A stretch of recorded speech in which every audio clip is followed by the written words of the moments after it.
Assalamualaikum warahmatullahi wabarakatuh.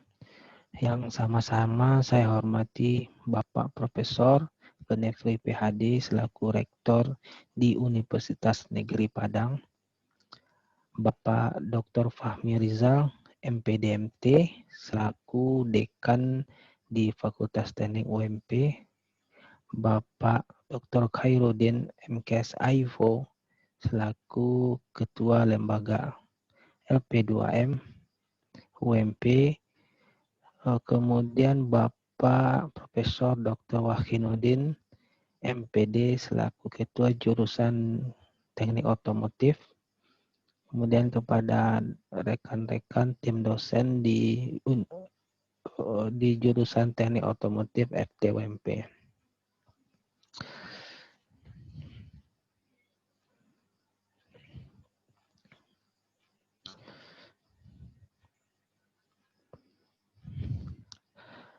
Ini merupakan paparan kemajuan penelitian yang sudah penulis susun bersama tim anggota peneliti, yang mana judulnya yaitu pengaruh motivasi intrinsik pada pembelajaran berbasis proyek mahasiswa pendidikan teknik otomotif.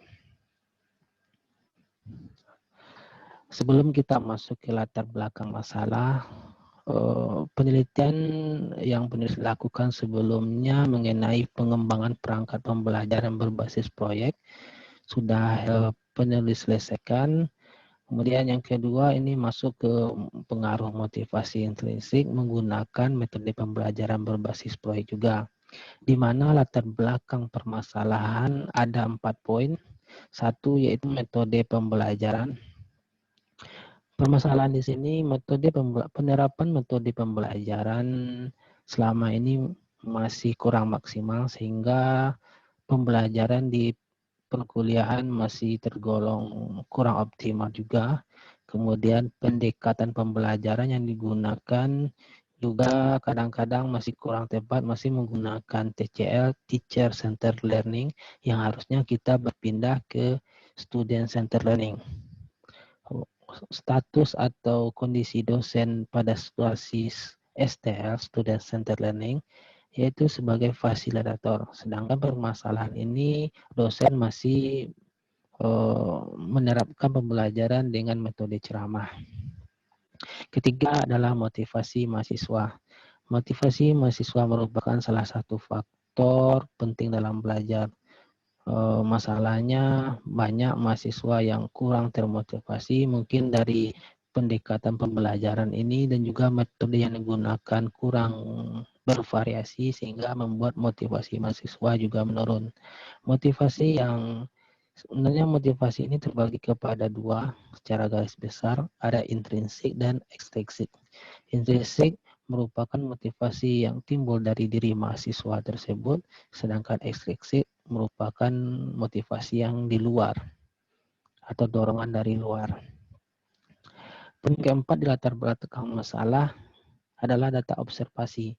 Berdasarkan data observasi yang peneliti tinjau sebelumnya, masih banyak hasil belajar mahasiswa pada mata kuliah sistem pembinaan tenaga yang masih menurun. Artinya ada beberapa mahasiswa yang tidak tuntas atau gagal pada perkuliahan tersebut. Berdasarkan latar belakang masalah ini, penulis mengusulkan penelitian yang akan penulis lanjutkan, yaitu adanya pengaruh motivasi intrinsik, yaitu dari dalam diri mahasiswa pada pembelajaran berbasis proyek dengan hasil belajarnya. Tujuan dari penelitian ini ada 5, yang nanti kesimpulan juga ada 5, yaitu untuk mengungkapkan pengaruh motivasi intrinsik pada sistem pembelajaran, sistem pembinaan tenaga. Yang kedua, mengungkapkan pengaruh pembelajaran berbasis proyek ini pada pembelajaran sistem pemindah tenaga. Dan yang ketiga, untuk mengetahui interaksi motivasi intrinsik terhadap mode pembelajaran. Dan yang keempat, untuk mengetahui pengaruh pembelajaran berbasis proyek dan pengaruh konvensional, serta motivasi intrinsik tinggi pada pembelajaran, dan yang terakhir yaitu untuk mengetahui pembelajaran berbasis proyek dan konvensional ini serta motivasi intrinsik rendah pada hasil belajar. Definisi operasional. Penulis mengambil 3 subjudul karena yang akan dibahas, variabel yang akan dibahas ada juga 3, yaitu pertama metode pembelajarannya, yang kedua motivasi intrinsiknya, dan yang ketiga hasil belajar pada mata kuliah STEM pemindah tenaga. Pembelajaran berbasis proyek merupakan pembelajaran yang sudah banyak dikembangkan oleh beberapa peneliti karena pembelajaran ini lebih menekankan belajar kontekstual melalui kegiatan kompleks, dan juga output akhirnya berupa tugas proyek, bisa berupa diskusi juga, tugas diskusi atau hal lain yang masih dalam kategori tugas proyek. Kedua, motivasi intrinsik setelah jelaskan sebelumnya merupakan dorongan dari dalam diri mahasiswa itu sendiri sehingga mahasiswa termotivasi dalam belajar. Dan yang ketiga, mata kuliah sistem pemindah tenaga. Mata kuliah ini merupakan mata kuliah wajib yang harus diambil oleh mahasiswa pada semester 3.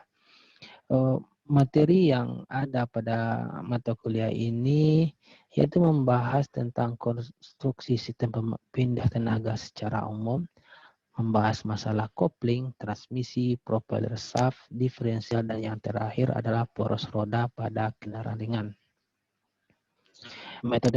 Metodologi penelitian. Di sini akan dijelaskan bagaimana peneliti melakukan metode apa yang dilakukan oleh peneliti. Penelitian ini bersifat eksperimen, di mana pendekatan yang digunakan deskriptif, kuantitatif, asosiatif, dengan metode penelitiannya yaitu eksperimental riset yang menggunakan eksperimen. Desain penelitian ini menggunakan desain faktorial 2x2. Instrumen penelitian ada tes hasil belajar, dan yang kedua angket. Nanti peneliti akan membuat butir soal untuk mencari tahu hasil belajar mahasiswa dan membuat angket pernyataan motivasi intrinsik.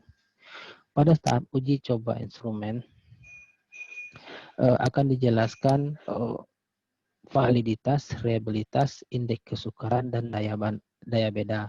Untuk keterangan ini akan dijelaskan pada slide berikutnya.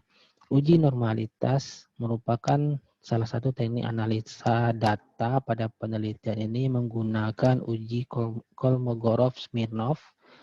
Kemudian pada uji homogenitas menggunakan uji Levine, dan yang terakhir uji hipotesis. Instrumen angket motivasi intrinsik. Jadi angket motivasi nanti akan dicari terlebih dahulu validitasnya, baik itu validitas angket secara menggunakan rumus maupun validitas angket dengan berdiskusi dengan validator. Kemudian hasil dari angket yang telah dirangkum tadi akan dicari juga reliabilitasnya.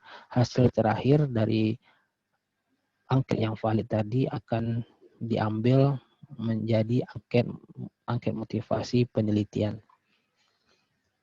Sedangkan untuk instrumen tes hasil belajar yang akan dicari nanti bagaimana validitas butir soal tersebut, bagaimana reliabilitasnya, apakah ada berapa yang valid, kemudian diambil untuk melakukan kegiatan selanjutnya, melakukan penelitian, kemudian berapa nilai reliabilitasnya, indeks kesukaran, dan daya beda dari butir tersebut.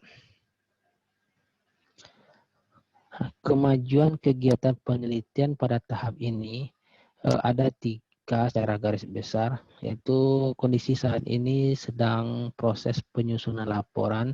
Luaran dari penelitian ini masih bersifat submit di PSS Health, dan akan diusahakan untuk bulan berikutnya mengupload artikel lengkap.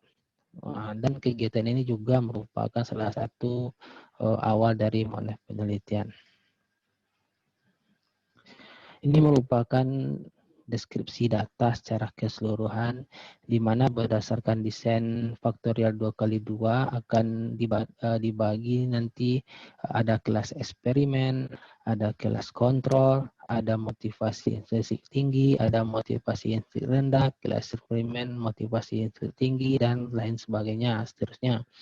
Kemudian di sini akan dijabarkan berapa rata-rata data yang sudah dilakukan penelitian, mediannya, modusnya, standar variasi. Ini untuk mencari bagaimana hasil akhir dari deskripsi data tersebut.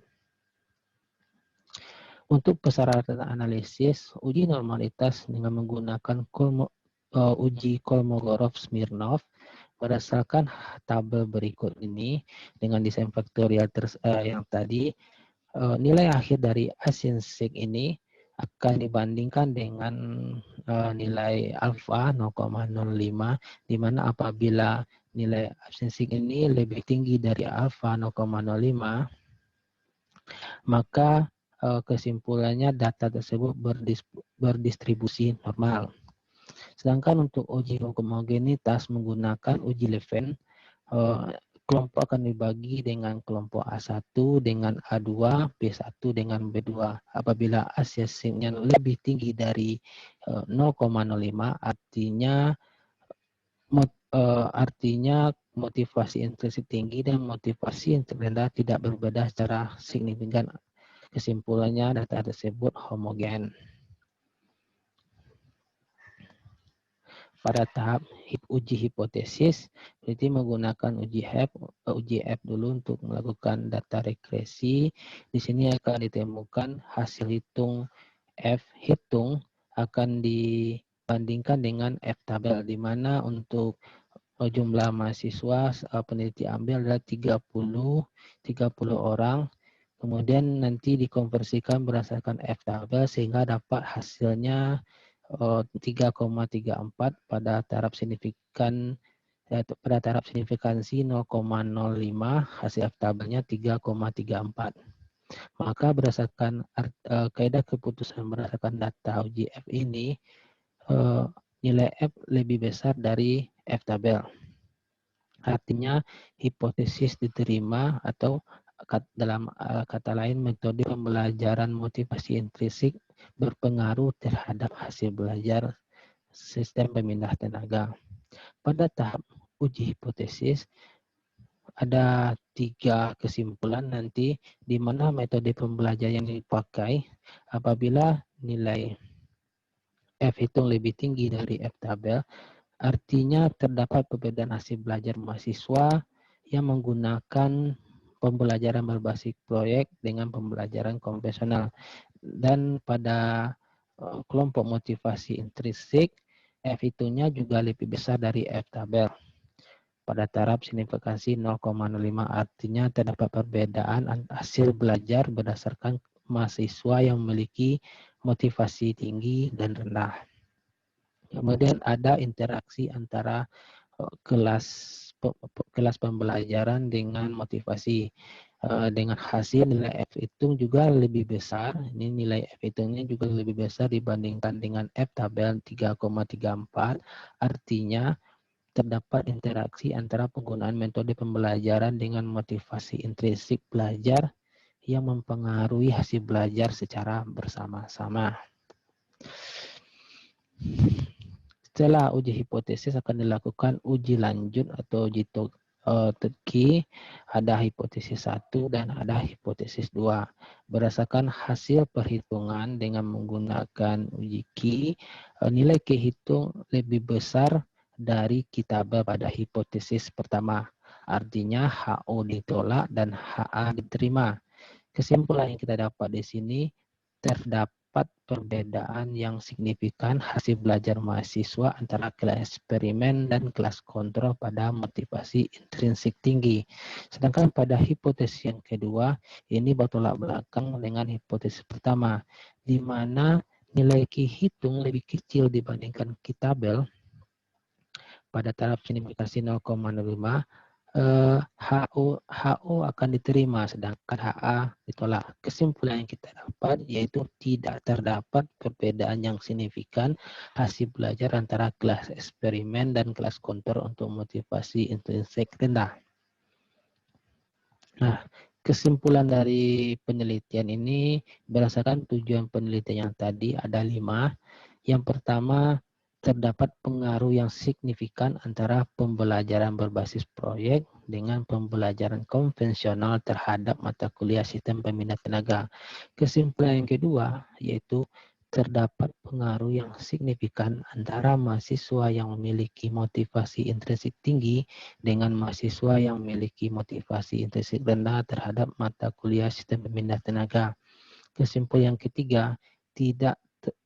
yang ketiga terdapat interaksi yang signifikan antara metode yang digunakan dengan motivasi intrinsik terhadap mata kuliah sistem pembina tenaga. Dan kesimpulan yang keempat, terdapat perbedaan yang signifikan hasil belajar mahasiswa sistem pembina tenaga antara pembelajaran berbasis proyek dengan konvensional pada mahasiswa yang memiliki motivasi intrinsik tinggi. Dan yang terakhir, tidak terdapat perbedaan bertolak belakang antara kesimpulan 4 dan 5, yaitu tidak terdapatnya perbedaan yang signifikan hasil belajar mahasiswa yang menggunakan metode pembelajaran berbasis proyek dan konvensional pada mahasiswa yang memiliki motivasi intrinsik rendah. Demikian pemaparan kemajuan laporan penelitian yang peneliti buat. Semoga bermanfaat. Terima kasih. Banyak maaf. Assalamualaikum warahmatullahi wabarakatuh.